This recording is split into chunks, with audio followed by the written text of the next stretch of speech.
a dramatic rescue. They're using their ladder to hoist up. I'm pretty sure that's someone, although it doesn't look very good. And then in the meantime, we also saw some more smoke in the train car. They sort of released it by opening up one of the panels there on the side of the car. This does not look good. No, Well, the drape would indicate that someone Yeah, we are looking now at a lot of white drapes there. Jim, give me your assessment of that situation there. Not good. No, absolutely not. This is certainly, someone who has not survived this accident, and because of the fact that, of course, we're all watching this, that person is then covered and then taken out. Now, it may be necessary at times to actually remove some of the bodies from that location to get to the people below them that may still be alive, and that's what you're looking at right now. They have to try to get to those folks as quick as they can. Well, that would bring, if we're doing this just by looking at the scene, but that would mean that the fatalities have gone up to 3. Initially, we were reporting 2 people, and now it would seem at least there are a minimum of 3 people, at least 3 people have been killed in this tragic collision between a freight train that may have been as much as a mile long and a Metrolink train that had left Union Station about 3:30 in the afternoon. It had just stopped, I believe, at the Chatsworth station, and there's a Chatsworth Amtrak Metrolink station before heading into the Simi Valley and ultimately to Moore Park. This is train 111. Jim, does it appear to you that there was any kind of speed involved in all of this, and the Metrolink train was heading which way, and which way was the freight train heading? Will speed be a factor in this, from what you can see? Well, from the original shots where Kevin had pulled out a little bit, you can see those boxcars are just completely stacked up, so there obviously was speed. And remember, that speed is doubled when you have a head-on impact like this. What direction they're going, I'm not oriented to tell you exactly what direction they were going. Let me share this information we just received. Apparently, according to an NTSB investigator, the commuter train was stopped. So someone did actually see that there was a problem. The engineer saw the freight train heading its way, and the Metrolink train hit the brakes but could not stop in time, I guess. So at least we're looking at a plane, or excuse me, at a train that had half that speed. That's one good mitigating factor.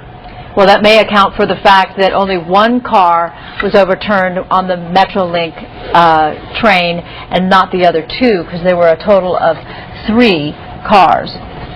Right. Jim, from the L.A. County Fire Department, we have Captain Armando Hogan on the line. Captain, what can you tell us? Well, just so we're clear, I'm from the Los Angeles Fire Department, L.A. City. Basically right now, and just so I can be honest with you guys, I'm currently en route. Just left there listening to the radio here on the incident as it's taking place. As we all know, that we had what looked to be a crash between a Metrolink and a freight train out in the Chatsworth area. Right now, we've got over 100 firefighters from the Los Angeles Fire Department. First, we're working with Metrolink, and also we're getting assistance from L.A. County. And other agencies are coming into play as well, in addition to law enforcement there that are assisting us with scene security. The biggest challenge we have right now is we want to make sure that the fire is out on the train, and we have people in position for that, and we want to start going through a thorough assessment of all the patients and the victims that we have, and we want to be as quickly as possible in doing a rapid extraction from that train. Captain, it doesn't seem that there's any fire left. Do you know anything about that? Yes, for the most part, we do have that knocked down. Our fire group was able to handle that very quickly, but if you notice, the hose lines will remain in place because we want to make sure that it's not a rekindle or anything, and we have folks that are dedicated to that. Our biggest challenge is making sure that there's no shifting on that train, which, based on the weight of it, I don't think that would be a challenge, but you see that it has been very well laddered there on that train car, and right now we're trying to create different portals of access to not only get our firefighters in, but most importantly, get the patients out. Captain, would this be one of the worst train incidents you've witnessed in your career? Well, I've got about 25 years, soon to be 26 years on, and as it stands right now, without me actually being on scene of the incident, I would have to say yes, because anytime we have a situation where the citizens of Los Angeles are injured in their transport, it's a traumatic situation for us as well. And Captain, for those of us who are not familiar with Metrolink trains, this is a double-decker, is that correct? So there could have been people sitting upstairs, right? And based on that, we got potentiality. But I also want to point out the fact that it being a Friday, it's our sincere hope that we have less passengers than we would normally. Fewer passengers on Friday afternoon. Huh, that's interesting. Now, at one point, not that long ago, maybe 2-3 minutes. For the families and friends of the fallen, this memorial will be a place of remembrance. Instead, 9/11 has become a brand name, a Republican campaign slogan, propaganda of the lowest form. 9/11 has become 9/11 with a trademark logo. Parents will come here to remember children who boarded Flight 77 for a field trip and never emerged from the wreckage. We're at a hotel in Arlington, Virginia. It shows the explosion that followed the crash of American Airlines Flight 77 into the Pentagon, but the video does not show the airplane. The video's existence was disclosed in 2002. A hotel manager says it was confiscated by the FBI. It was just publicly released as the result of a lawsuit. Husbands and wives will come here to remember spouses who left for work one morning and never returned home. It's not up to us to prove exactly what happened, but we know that the official story is a lie, and then you go look at the evidence, and every flashing arrow points right at criminal elements of the government, from motive to capability to carry it out to the actual evidence. All right? People from across our nation will come here to remember friends and loved ones who never had the chance to say goodbye. And now they're saying, do what we say or the terrorists are going to hit you again. Well, look at who's saying it, and they're the terrorists. A memorial can never replace what those of you mourning a loved one have lost.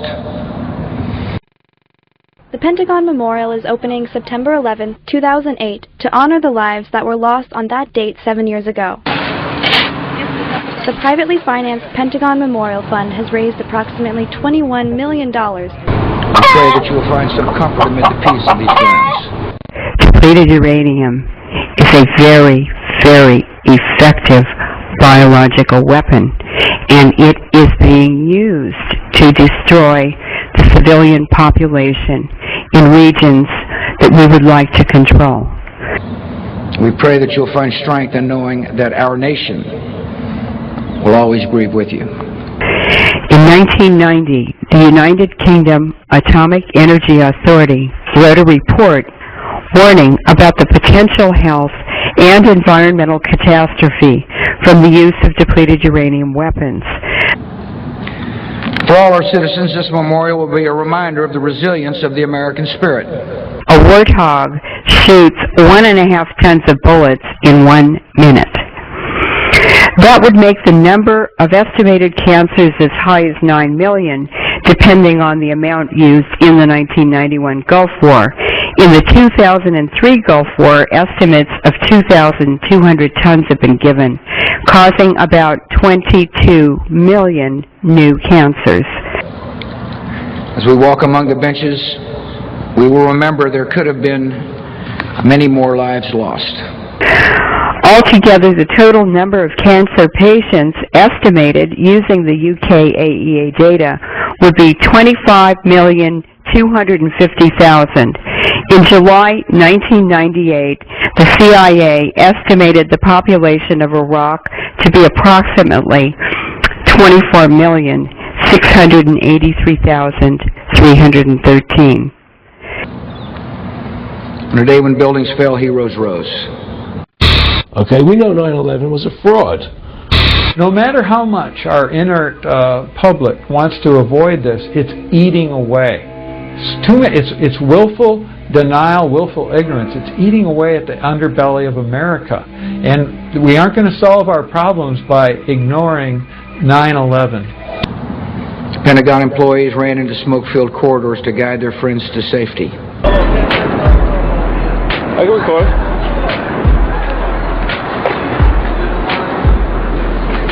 Yes? It's a private camera. It's a private camera, though.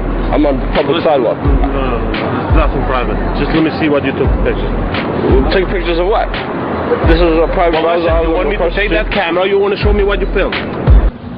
Firefighters rushed up the stairs of the World Trade Center as the towers neared collapse.